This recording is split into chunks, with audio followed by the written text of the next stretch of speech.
എല്ലാവർക്കും നമസ്കാരം. ഇന്ന് നമുക്ക് വളരെ സിമ്പിളായിട്ടും കുറച്ച് വെറൈറ്റി ആയിട്ടും ഉണ്ടാക്കിയെടുക്കാൻ പറ്റിയ നല്ലൊരു നാടൻ ഒഴിച്ചുകറിയുടെ റെസിപ്പി നോക്കാം.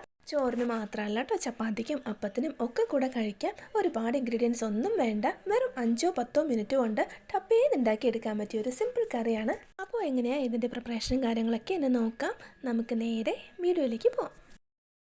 ഈ ഒരു കറി ഉണ്ടാക്കാൻ മെയിനായിട്ട് നമ്മൾ എടുക്കുന്നത് ഇതുപോലെ അത്യാവശ്യം വലിപ്പമുള്ള ഒരു വഴുതനങ്ങയാണ്. ചെറുതാണെങ്കിൽ 1-2 ഒക്കെ നമുക്ക് എടുക്കാം. പിന്നെ നമുക്കിതിലേക്ക് വേണ്ടത് തൈരാണ്. ഞാനൊരു 1 കപ്പ് അളവിൽ അത്യാവശ്യം കട്ടിയുള്ള മീഡിയം പുളിയുള്ള തൈരാണ് കേട്ടോ എടുത്ത് വെച്ചിട്ടുള്ളത്. പിന്നെ നമ്മൾ തേങ്ങയൊന്നും ചേർക്കാതെയാണ് ഈ ഒരു കറി ഉണ്ടാക്കിയെടുക്കുന്നത്. അപ്പോൾ അതുകൊണ്ട് തന്നെ ഇതുപോലെ കുറച്ചെങ്കിലും കട്ടിയുള്ള തൈര് തന്നെ എടുക്കുക. കൂടെ തന്നെ ഒരു ചെറിയ സവാളയും കൂടി ഞാൻ എടുത്തിട്ടുണ്ട്. അപ്പോൾ അത് നമുക്ക് ഇതുപോലെ ഒന്ന് നേർപ്പിച്ചിട്ട് കട്ട് ചെയ്ത് എടുത്ത് വയ്ക്കുക. ഇനി നമ്മളുടെ വഴുതനങ്ങയൊന്ന് കട്ട് ചെയ്തിട്ടെടുക്കാം. വഴുതനങ്ങ കട്ട് ചെയ്യുമ്പോൾ കുറച്ചൊന്ന് വലുതാക്കിയിട്ട് തന്നെ വേണം നമ്മൾ കട്ട് ചെയ്തെടുക്കാൻ. ഇത് നമുക്ക് ഫ്രൈ ചെയ്തിട്ടെടുക്കണം. അപ്പോൾ അതിനായിട്ട് ചെറുതായിട്ട് കട്ട് ചെയ്ത് കഴിഞ്ഞാൽ ഇത് പെട്ടെന്ന് അങ്ങ് വെന്ത് കുഴഞ്ഞു പോകും. അപ്പോൾ നമുക്ക് ഇതുപോലെ ഒന്ന് 4ആക്കി മുറിക്കാം.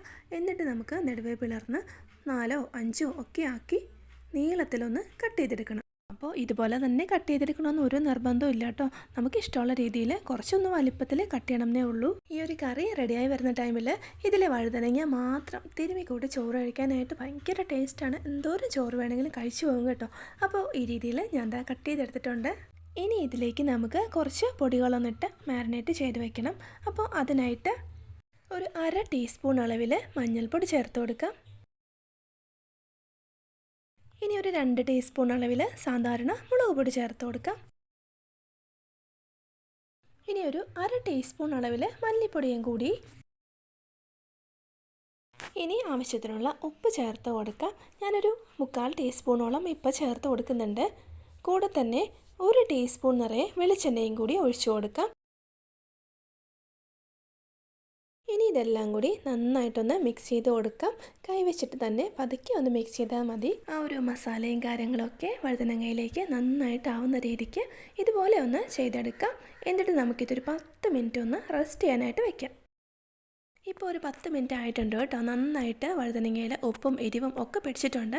ഇനി നമുക്കിതൊന്ന് ഫ്രൈ ചെയ്തെടുക്കാം. അപ്പോൾ അതിനായിട്ട് ഞാൻ ഒരു ചെറിയ നോൺ സ്റ്റിക്കിൻ്റെ പാൻ ഒന്ന് വെച്ച് കൊടുത്തു. ചൂടായ ശേഷം കുറച്ച് വെളിച്ചെണ്ണയും കൂടി ഒഴിച്ചു കൊടുക്കാം. ഇനി നമ്മൾ ആദ്യമേ കട്ട് ചെയ്ത് വെച്ചിരുന്ന സവാള ഇതിലേക്ക് അങ്ങ് ഇട്ട് കൊടുക്കാം. സവാള ഇതുപോലെ ഇട്ട് കൊടുത്ത് മീഡിയം ഫ്ലെയിമിലിട്ട് ഇളക്കി ഇതുപോലെ ഒന്ന് അഡ്ജസ്റ്റ് ചെയ്തൊക്കെ വെച്ച് കൊടുത്ത് നമ്മൾ നന്നായിട്ടൊന്ന് മൊരിയിച്ചിട്ട് എടുക്കണം. ഇപ്പോൾ ചെറുതായിട്ടൊന്ന് ഫ്രൈ ആവാൻ തുടങ്ങിയിട്ടുണ്ട്. ഈ ഒരു സമയത്ത് നമുക്കിതിലേക്ക് നല്ലൊരു ടേസ്റ്റിന് വേണ്ടിയിട്ട് ഒരു 1/4 ടീസ്പൂൺ അളവിൽ പഞ്ചസാരയും കൂടി ചേർത്ത് കൊടുക്കാം. ഇപ്പോൾ സവാള നന്നായിട്ട് ഫ്രൈ ആയി നല്ല ബ്രൗൺ കളറിലായിട്ടുണ്ട്. ഈ സമയത്ത് ഇത് നമുക്ക് എണ്ണയിൽ നിന്ന് ഒന്ന് കോരി മാറ്റി വെക്കണം. കംപ്ലീറ്റ് ഒന്ന് കോരി മാറ്റി വെച്ച ശേഷം ഇതിലേക്ക് തന്നെ നമുക്ക് വഴുതനങ്ങ ഇട്ട് ഫ്രൈ ചെയ്തെടുക്കാം.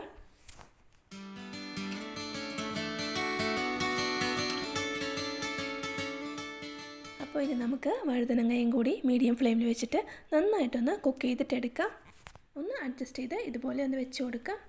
എണ്ണ കുറവാണെന്ന് തോന്നിയാൽ കുറച്ച് വെളിച്ചെണ്ണ ഇതുപോലെ ഒന്ന് പുറമെ ഒഴിച്ചു കൊടുക്കാം. ഒരു സൈഡ് നന്നായിട്ടൊന്ന് മൊരിഞ്ഞ് ആയി കഴിഞ്ഞാൽ പിന്നെ നമുക്കിതൊന്ന് തിരിച്ചും കൂടി ഇട്ട് കൊടുക്കണം. ഇപ്പോൾ വഴുതനങ്ങ നല്ല സോഫ്റ്റായിട്ട് കുക്കായി അത്യാവശ്യം ഒന്ന് പുറം ഭാഗമൊക്കെ ഒന്ന് മൊരിഞ്ഞ് കിട്ടിയിട്ടുണ്ട്. ഇത് മതി. ഇനി നമുക്ക് ഫ്ലെയിം ഓഫ് ചെയ്യാം. വഴുതനങ്ങ ഈ ഒരു സ്റ്റേജിലും കഴിക്കാനായിട്ട് നല്ല ടേസ്റ്റാണ്. അപ്പോൾ ഇനി നമുക്ക് നമ്മളുടെ കറിയുടെ ബാക്കി പരിപാടി അങ്ങ് ചെയ്തെടുത്തേക്കാം. അപ്പോൾ അതിനായിട്ട് ഞാനൊരു ചെറിയ ഇരുമ്പിൻ്റെ ചീനച്ചട്ടി ഒന്ന് വെച്ച് കൊടുത്തു. ചൂടായ ശേഷം കുറച്ച് വെളിച്ചെണ്ണ ഒഴിച്ചു കൊടുക്കാം. ഇനി ഒരു 1/2 ടീസ്പൂൺ ഉലുവ ചേർത്ത് കൊടുത്ത് നന്നായിട്ടങ്ങ് പൊട്ടിച്ചെടുക്കാം. ഇനി ഒരു 2 നുള്ള് നല്ല ജീരകം കൂടി ചേർത്ത് കൊടുക്കാം. 1-2 വറ്റൽമുളക് ഒന്ന് ഒടിച്ചിട്ട് കൊടുക്കാം. വറ്റൽമുളക് ഒന്ന് മൂത്ത് വന്ന് കഴിയുമ്പോഴേക്കും കുറച്ച് കറിവേപ്പില ഇട്ട് കൊടുക്കാം. നന്നായിട്ട് ഇളക്കിയിട്ടുണ്ട്. ഇനി നമുക്ക് നമ്മൾ എടുത്തു വെച്ചിരുന്ന തൈര് ഇതിലേക്കങ്ങ് ഒഴിച്ചു കൊടുക്കാം.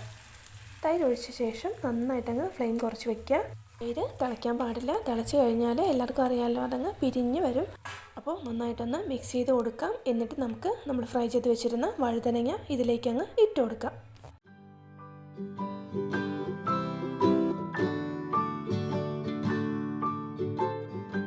അപ്പോൾ വഴുതനങ്ങ കംപ്ലീറ്റ് ഇട്ട് കൊടുത്തിട്ടുണ്ട്.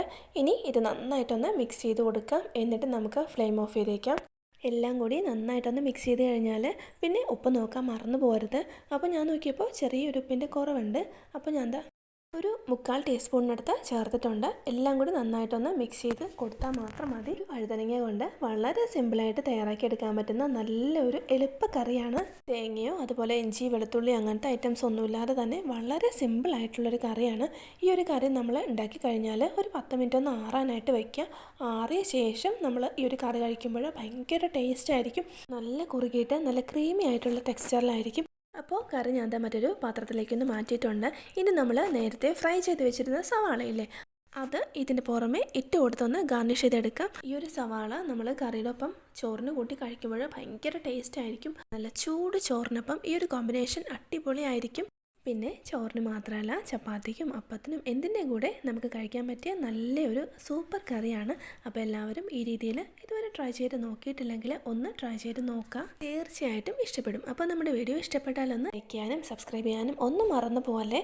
സബ്സ്ക്രൈബ് ബട്ടൻ്റെ അടുത്തുള്ള ഒരു കുഞ്ഞ് ബെല്ലൈക്കൺ ഒന്ന് പ്രസ് ചെയ്ത് ഓൾ എന്ന ഓപ്ഷൻ കൂടി എനേബിൾ ചെയ്തിട്ടാലേ ഞാൻ വീഡിയോസ് ഇടുമ്പോൾ നിങ്ങളുടെ ഫോണിൽ കറക്റ്റായിട്ട് നോട്ടിഫിക്കേഷൻസ് വരുള്ളൂ. അപ്പോൾ ഇന്നത്തെ നമ്മുടെ വീഡിയോ ഇത്രയേ ഉള്ളൂ. മറ്റൊരു നല്ല അടിപൊളി റെസിപ്പിയുമായി വീണ്ടും കാണാം. Thank you.